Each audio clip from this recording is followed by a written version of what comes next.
All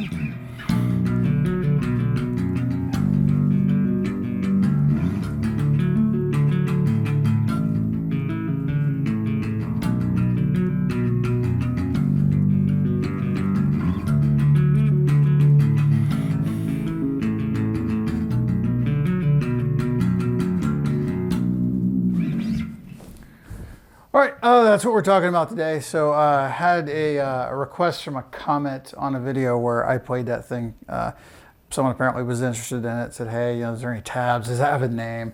It doesn't have a name. It's just major and minor chord arpeggios that are tapped out. So what we'll do today is we'll talk about just how to construct the thing. This is where some music theory helps. This is really where understanding at least a major scale and a minor scale and how to build a major chord and a minor chord would be practical even on a bass. So even if you're not tapping stuff, it's great to understand what everybody else is doing so you can fit in. So let's take a look at this. So there's just two chord shapes here, basically, pun intended. So this thing, what I'm starting off first with is a B minor. And the way I'm playing this, if you were just gonna, kind of chord a B minor, in this case it's first, fifth, octave, then the minor third. So we're basing it around this shape on the 7th fret here. So what I'm playing is just going through the chords. So except now I'm going up to the next interval. Then right back down. So first it's kind of straight up. And then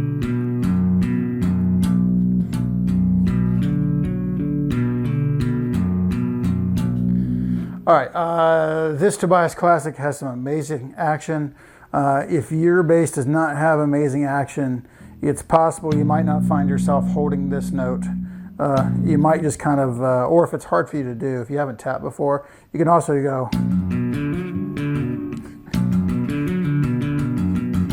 So you don't have to hold that note. I think it sounds better. And of course, I'm tapping here with my pinky. So again, if your bass doesn't have great action, that might be a problem. So again, really slowly. Well, it's hard for me to do slowly. All right, so that's our minor arpeggio. In this case, our start, our B minor arpeggio. And then we're gonna go down to a G major arpeggio, which is gonna be the same but different, right? So again, we're looking at this kind of bar chord style G major. So we're gonna have, root, fifth, root, and then our third's gonna be up here. And then we're going up to the 5th. So again,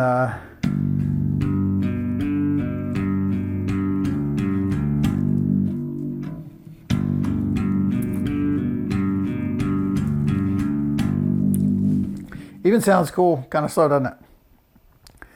So far we have, well, let's try that again.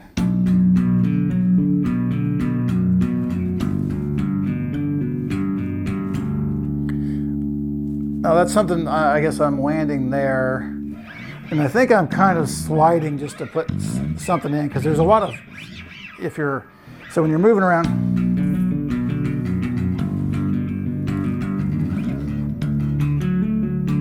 so I kind of put that slide in there because I found that otherwise I'm just raking across these strings and it doesn't sound good. So if I have a note hiding in there behind where it seems like I meant to do that on purpose, it sounds smoother. So again.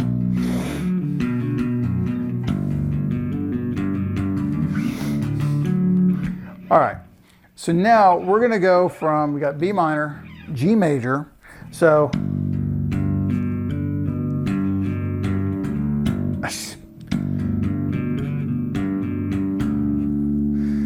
we're gonna slide up to a D major. So we're gonna play virtually the same thing. So,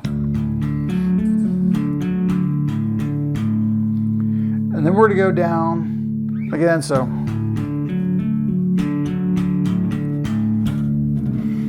to an A major.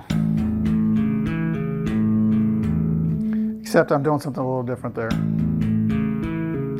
And this is just for a little flavor. So this part is the same. But then I'm going. So I'm just going up on the third.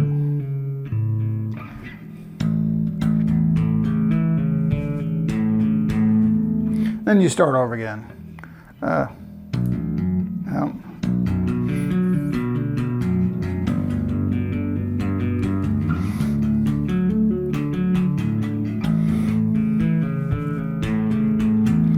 And then I end it playing this B minor a little different. So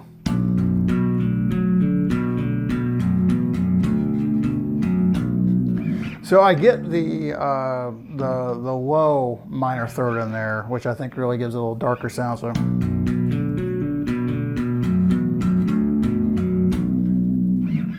that's really it.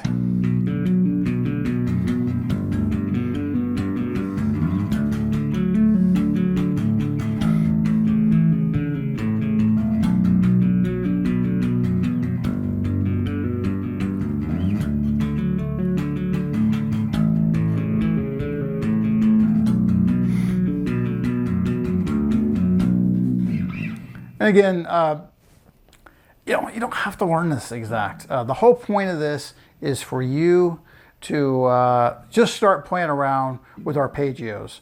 Start playing around tapping them, or even start playing around with chords. So you want to do this really simple.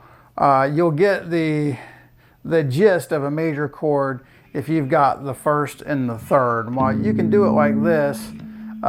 So for an A major, it's a lot better to go for the root and then the third up an octave. So we could kind of play this same thing, if we're just kind of chilling out a little bit. We play for the minor chord, for the major chord, G.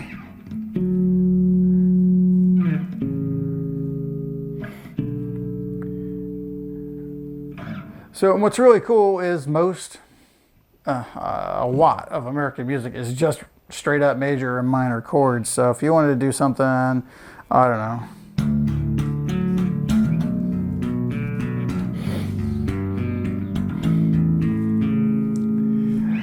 So however you want to do it, again, so when you can also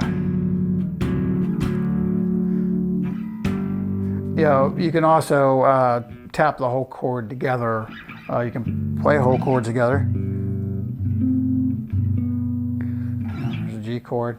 So I haven't spent a whole lot of time doing anything else with this. Something I just started playing with that I cannot play fast yet. So kind of a different set of notes here for an arpeggio that I think actually sounds better. So we'll try this, just this B minor arpeggio. And what's different, so we were going,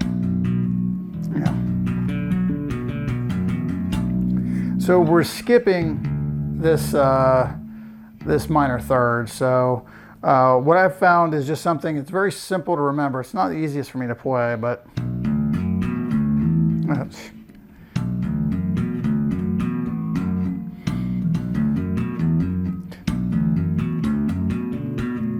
see, not very simple.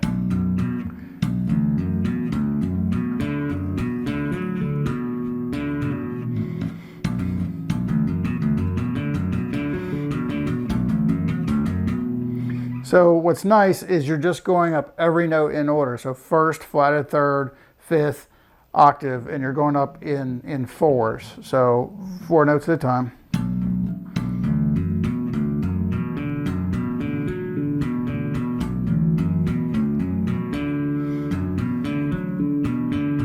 I haven't even tried it with a major, but if we went back to what we're playing,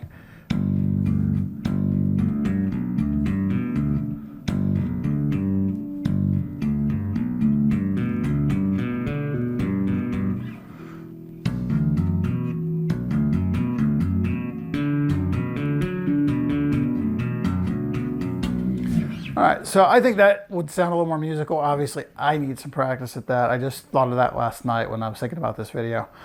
All right, so there you have it, major and minor, and of course, there are a lot more chords that have a lot more flavor to them than just a straight up major and minor. So I'll try to come up with something that's a little neater than this, but I think you get the idea, you get the concept, and that's what's important. All right, so we're wrapping this one up. Thanks for watching. Please subscribe, like, comment. If you like this sort of thing, you know, bass lesson type thing, let me know, technique. I will post some more stuff. And if you stayed around this long, watch my Victor Wooten video. I can actually do the double thumb triplet thing.